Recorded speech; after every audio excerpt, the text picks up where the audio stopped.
നമസ്കാരം. നമ്മളെല്ലാവരും തന്നെ ഇന്ന് മൊബൈലിലൂടെയാണ് ഫേസ്ബുക്ക് ഏറ്റവും കൂടുതൽ ഉപയോഗിക്കുന്നത്.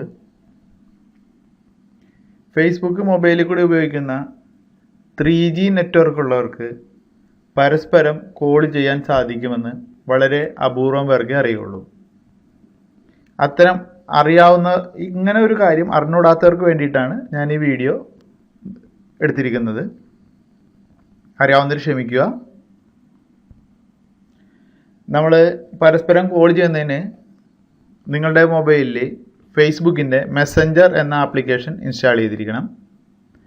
ഫേസ്ബുക്ക് ആപ്ലിക്കേഷൻ കൂടാതെ ഫേസ്ബുക്കിൻ്റെ മെസ്സഞ്ചർ എന്നത് പ്രത്യേക ആപ്ലിക്കേഷനാണ്.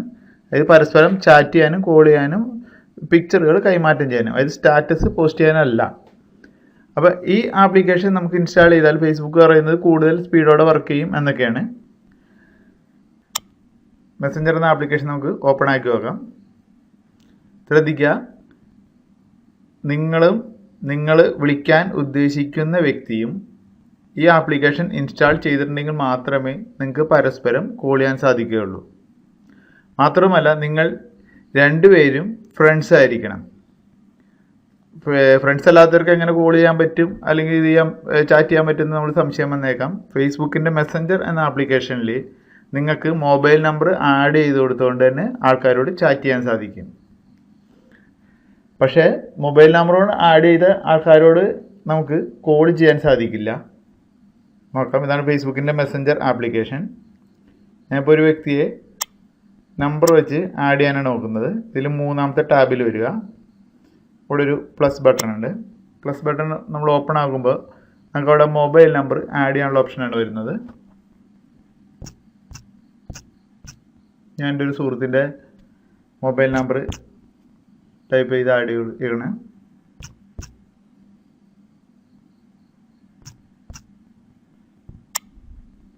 ആ വ്യക്തി ഫേസ്ബുക്കിൽ ഉണ്ടെങ്കിൽ നമുക്ക് ആളുടെ പ്രൊഫൈലും പേരും കാണിച്ചു തരും. പ്രൊഫൈൽ പിക്ചർ ഇല്ല എങ്കിൽ നമുക്ക് കുഡ് നോട്ട് മാച്ച് എന്നായിരിക്കും കാണിക്കുന്നത്.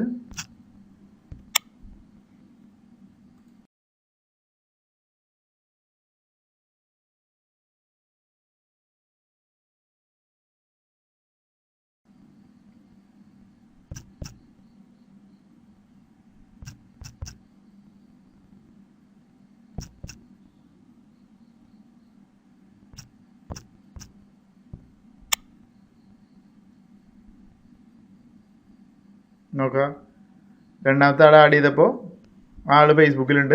അതുകൊണ്ട് അയാൾ നമ്മുടെ ഇതിൽ കോണ്ടാക്റ്റിലെ ഫ്രണ്ടായി.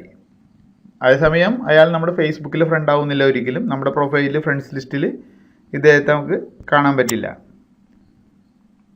ആഡ് ചെയ്ത ആളോട് നമുക്ക് ചാറ്റ് ചെയ്യാൻ പറ്റും. ചാറ്റ് ചെയ്യുമ്പോൾ നമുക്ക് നോക്കാം, വാട്സാപ്പിലെ പോലെ തന്നെ, അതായത് വാട്സാപ്പ് ഫേസ്ബുക്ക് ഏറ്റെടുത്തു, അവരത് പയ്യെ നിർജ്ജീവമാക്കിക്കൊണ്ടിരിക്കുകയാണ്.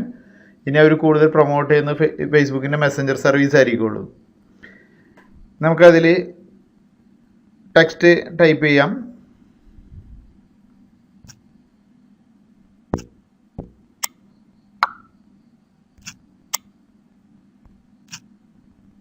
കൂടാതെ നമുക്ക് ഒരു ചെറിയ വീഡിയോ റെക്കോർഡ് ചെയ്ത് അയക്കാൻ സാധിക്കും. നമ്മുടെ ഗാലറിയിലുള്ള പിക്ചറുകൾ നമുക്ക് സെൻഡ് ചെയ്യാൻ പറ്റും. സ്മൈലി, സ്റ്റിക്കറുകൾ അങ്ങനെയുള്ളത് നമുക്ക് സെൻഡ് ചെയ്യാൻ പറ്റും. നമ്മുടെ ശബ്ദം റെക്കോർഡ് ചെയ്ത് സെൻഡ് ചെയ്യാൻ പറ്റും. ഇത്രയാണ് നമ്മുടെ ഫ്രണ്ട് അല്ലാത്ത ഒരു വ്യക്തിയെ ഫോൺ നമ്പർ കൊണ്ട് ആഡ് ചെയ്താൽ നമുക്ക് ഫേസ്ബുക്ക് മെസ്സഞ്ചർ എന്ന ആപ്ലിക്കേഷനിൽ സാധിക്കുക. മുകളിൽ നമുക്കൊരു ഒരു ഫോണിൻ്റെ സിമ്പിൾ കാണിക്കുന്നുണ്ടെങ്കിലും അത് ആക്റ്റീവ് അല്ല. കാരണം ഇദ്ദേഹം നമ്മുടെ ഫ്രണ്ട് അല്ല. ഫ്രണ്ടിനെ മാത്രമേ നമുക്ക് കോൾ ചെയ്യാൻ സാധിക്കുകയുള്ളൂ.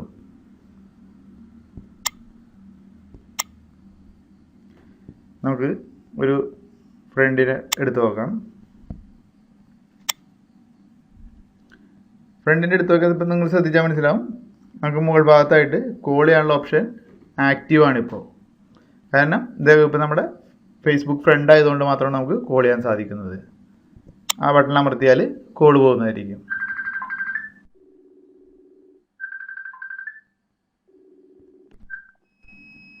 ഇതുപോലെ കോൾ വന്നാൽ എങ്ങനെ ഇരിക്കും നോക്കാം.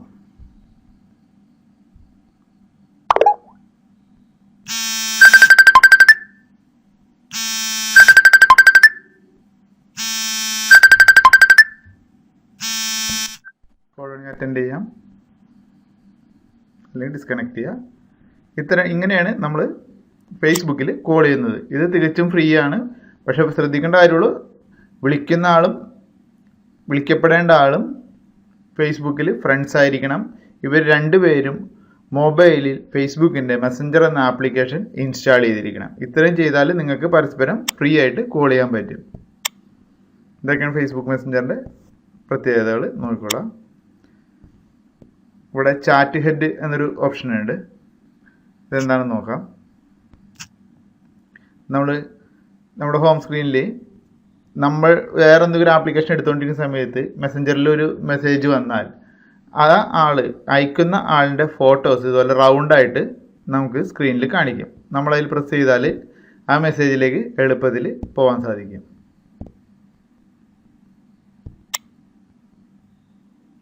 എല്ലാവർക്കും ഇത് മനസ്സിലായി എന്ന് വിചാരിക്കുന്നു. എന്തെങ്കിലും സംശയം ഉണ്ടെങ്കിൽ നമ്മുടെ യൂട്യൂബിൽ ഈ വീഡിയോയ്ക്ക് താഴെ കമൻറ്റ് ചെയ്യുക. എൻ്റെ YouTube link youtube.com/Kerala Short Films.